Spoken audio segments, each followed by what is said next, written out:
Bonjour les amis, je vais peut-être vous surprendre, je vais peut-être vous révolter, je vais peut-être vous indigner, mais en tout cas, comptez pas sur moi pour défendre le professeur Raoult. Faut pas déconner, le professeur, il vient d'être suspendu pendant 2 ans, plus le droit de pratiquer la médecine. Eh ben moi je dis, il a cherché le professeur. Qu'est-ce qu'il avait à foutre le bordel pendant la période du Covid? Je veux dire, le mec, au lieu de commencer à vouloir il a voulu soigner les malades. Non mais attendez, c'est pas ce qu'on lui demandait. Le mec, au lieu d'écouter le gouvernement, il a voulu soigner les gens avec un médicament qui marche depuis 70 ans, l'hydroxychloroquine. Il avait qu'à faire comme Air Docteur Marty, comme tous les mecs qui palpaient par les labos. Le mec, il allait sur les plateaux télé, il racontait qu'il fallait les confinements, il racontait qu'il fallait les masques, il racontait qu'il fallait vacciner tout le monde, il passait à la caisse et puis on lui foutait une paix royale. Au lieu de ça, non seulement il en a pris plein la tête, mais en plus il a osé répondre. Et donc, comme il a osé répondre, le Conseil de l'Ordre, il a dit qu'il avait dépassé les limites de la liberté d'expression. Allez hop, 2 ans le professeur, ça y apprendra à écouter aux portes. C'est comme un autre, moi que je vais pas défendre, c'est le Bruno Attal. Bruno Attal, un syndicaliste policier. Mais attendez, un syndicaliste policier, pas la police, pas les syndicats de police qui cogèrent, lui il veut foutre le bordel. Lui, il dit que l'état de droit, il y en a marre, il fait un peu comme Retailleau. Il dit que l'état de droit, il y en a marre, que c'est les juges qui font la loi, que le laxisme de la justice, c'est plus possible, que les flics, ils en ont marre d'arrêter des délinquants multirécidivistes et de prendre des doigts d'honneur 2 heures après parce que les juges les ont mis en liberté. Il dit que les ministres de l'Intérieur, ils envoient les flics au casse-pipe et qu'ils n'ont pas de considération. Quand le jeune Naël, paix à ses cendres, paix à son âme, quand le jeune Naël Merzouk se fait foutre en l'air, se fait tuer par un flic, il dit que dans une situation comme ça, il préfère que ça soit la racaille qui soit tuée plutôt que le policier. Enfin, vous voyez les horreurs qui sortent. Et donc, bien que syndicaliste policier, le mec, c'est le premier syndicaliste qui a été radié de la fonction publique depuis que ça existe. Donc, le mec, il l'a cherché, Bruno, c'est pareil, il a qu'à faire comme les syndicalistes policiers, mis en avant par le PS, mis en avant par les francs-macs, il caresse le ministre de l'Intérieur dans le sens du poil, il a tous les avantages de la fonction, et puis tout le monde est content. Je comprends pas les mecs. Alors, un autre, là, c'est mon copain Thomas Joly. Alors, j'en ai appris de belles. Le Thomas et toute la direction du Parti de la France, 9 heures de garde à vue hier dans toute la France, dans 5 bureaux de gendarmerie, tout ça, 9 heures de garde à vue. Alors moi je suis un peu embêté, je vous le cache pas, parce que ce soir je dois passer, je vais vous mettre le lien, vous inquiétez pas, je dois passer à un forum du Parti de la France ce soir à 21 heures sur le thème de l'assassinat programmé des Couffards. Vous voyez à peu près quoi. Bon, donc moi j'avais donné mon accord parce que je pensais que j'avais affaire à des gens raisonnables, à des gens respectables, à des gens corrects. S'ils ont fait 9 heures de garde à vue, c'est qu'ils ont déconné. Donc j'ai cherché à me renseigner. Oh là là, c'est pas possible. Les mecs, ils ont fait une affiche, il faut réserver un avenir aux enfants blancs. Mais ils sont complètement tarés, les mecs. C'est plus ça qu'il faut faire. Évidemment, l'affiche est jugée raciste. C'est pas ça. S'ils avaient dit, comme par exemple Nick Conrad, le rappeur, qu'il faut pendre les blancs, là, il n'y a pas de problème. C'est de l'art. C'est la liberté d'expression des artistes. S'ils avaient dit qu'il faut brûler les enfants blancs, je crois qu'il a sorti ça aussi, pas de problème. S'ils avaient dit comme Mélenchon qu'ils peuvent pas vivre au milieu des blancs aux yeux bleus, pas de problème. Mais là, vouloir préserver un avenir aux enfants blancs, ils cherchent les coups, le Thomas. Donc 9 heures de garde à vue, moi je sais pas si je vais accepter de participer à une émission avec des gens aussi peu recommandables. Là, je me donne la journée. Enfin, je vais quand même vous mettre le lien. Alors bon, une autre qui comprend rien, c'est la Christine Tazin. Bon, pourtant je connais bien, mais Qu'est-ce qu'elle a encore été faire comme connerie?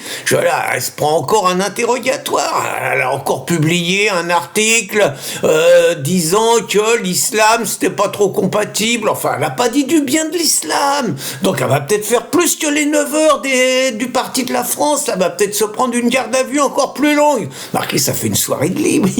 Mais bon, à part ça, faut qu'elle arrête. Faut qu'elle arrête tout le monde. Il faut qu'elle dise que l'islam et l'islamisme, c'est pas pareil. Que l'islamisme, c'est ceux qui comprennent pas les discours de paix de l'islam. Il faut qu'elle dise que l'islam, c'est compatible avec la France et la République. Il faut qu'elle dise que l'islam, c'est une grande religion. Il faut qu'elle dise que 95% des musulmans sont républicains, laïcs, féministes, démocrates, qui adorent les juifs, voilà. Et puis elle est tranquille. Enfin, faut grandir un peu. Moi, j'en ai marre de ces gens immatures là qui vont à l'abattoir sans arrêt. Alors il y en a un autre là. Alors lui, Jean-Luc, vous le connaissez peut-être moins bien. Jean-Luc Coronel de Boissezon. Alors le mec, c'était un professeur d'université. Université de droit à Montpellier. Et il y a des gauchos, des crasseux, qui sont même pas membres de la fac, qui viennent occuper la fac, qui viennent foutre le bordel, qui empêchent les étudiants d'étudier en pleine période du passage du bac, qui frappent les étudiants qui veulent rentrer, qui foutent le bordel, qui vandalisent l'université. Je sais plus pour combien il y en a eu de frais. Naturellement, l'État n'intervient pas, l'État laisse faire. Et le Jean-Luc, bon, avec apparemment un groupe, ils ont foutu dehors les envahisseurs, les gauchistes et tout. Bon, qu'est-ce qu'il a été faire le con? Je veux dire, qu'est-ce qu'il en a à foutre de ses étudiants? Qu'est-ce qu'il en a à foutre que des crasseux cassent son université? Il s'en branle, il fait comme tous ses collègues. Il passe à la caisse d'abord, et puis, il déplore ce qui se passe, puis il reste chez lui à regarder la télé, à lire des livres et tout. Qu'est-ce qu'il a été se coller là-dedans? Alors bon, 6 ans de procès et tout, il s'en était sorti, il allait être réintégré, mais c'était sans compter sur l'acharnement des gauchistes locaux, de la presse locale et tout, qui a insisté pour que le professeur d'université, le directeur d'université, fasse appel au Conseil d'État par rapport à sa réintégration. Et naturellement, le Conseil d'État a décidé, Raoult, allez dehors, le Jean-Luc Coronel. Il est terminé, interdit d'enseigner et tout. Voilà quoi. Prochaine fois, il se mêlera de ce qu'il regarde et il se mêlera pas de ce qu'il regarde pas. Voilà, je veux dire, qu'est-ce qu'il a eu besoin de se coller là-dedans? Puis alors une autre, mais ça c'est il y a quelques temps, mais c'est la même bêtise, la Cassandre Fristo. Cassandre, quelle idée, c'est comme Jean-Luc Coronel, quelle idée de pas être de gauche quand on est dans l'éducation nationale. Enfin, faut être taré, on vous cause plus, on vous met en quarantaine, on dit du mal de vous, on diligente des enquêtes, ça vous freine votre avancement. Faut être de gauche dans l'éducation nationale, Jean-Luc.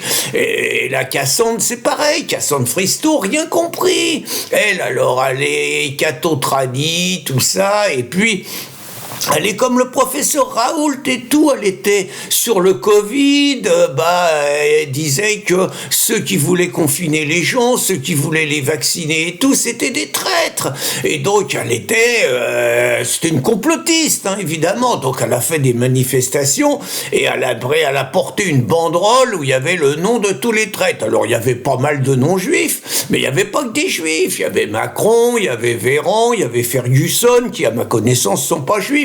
Mais alors là, ils ont retenu que les juifs, et ça n'a pas traîné en 24 heures. La Cassandre, elle a été lourdée de l'éducation nationale. Allez, Raoult, pas d'appel, rien, toute illégalité, une facho de moins. Mais Cassandre, petit cerveau, enfin, tu fais comme les enseignants de Vienne, les enseignants gauchos de Vienne, eux, ils viennent perturber une minute de silence en hommage à Philippine. Aucune sanction. Tu fais la propagande de Mélenchon, tu fais la propagande de l'invasion migratoire, tu fais la propagande du climat dans l'école, et là, t'as aucun problème. Tu dis que tu votes à l'extrême gauche, tu dis que Marine Le Pen, c'est une nazie, tu dis que Zemmour, c'est un fasciste et tout. C'est pas pas tout à fait la laïcité, mais t'as aucun problème. Tu fous pas le bordel en ayant manifesté avec une banderole, en mettant en cause, en étant classé comme antisémite. De la folie, Cassandre. Donc moi, vous avez compris, moi, ces conneries-là, c'est terminé. Je serai plus solidaire des dissidents, je serai plus solidaire des patriotes. Moi, je rentre dans le rang, je vais aller me faire vacciner sur le champ contre le Covid, même si c'est autre chose, je vais rattraper mes bêtises. Je dirais dorénavant que l'état de droit c'est capital et je ferai comme les insoumis, je traiterai les policiers d'assassins. Je dirais que les blancs, j'en ai rien à foutre et je vais promouvoir la mixité sociale, la mixité ethnique, les noirs, les arabes, les musulmans, tout ça je vais les promouvoir. Je dirais que l'islam est compatible avec la France et que c'est une grande religion et je dirais naturellement que quand les étudiants ils occupent les universités avec le soutien de Louis Boyard et tous, c'est pour défendre l'ensemble de la jeunesse. Voilà, moi dorénavant, c'est fini. Terminé les ennuis. Bonne journée les amis.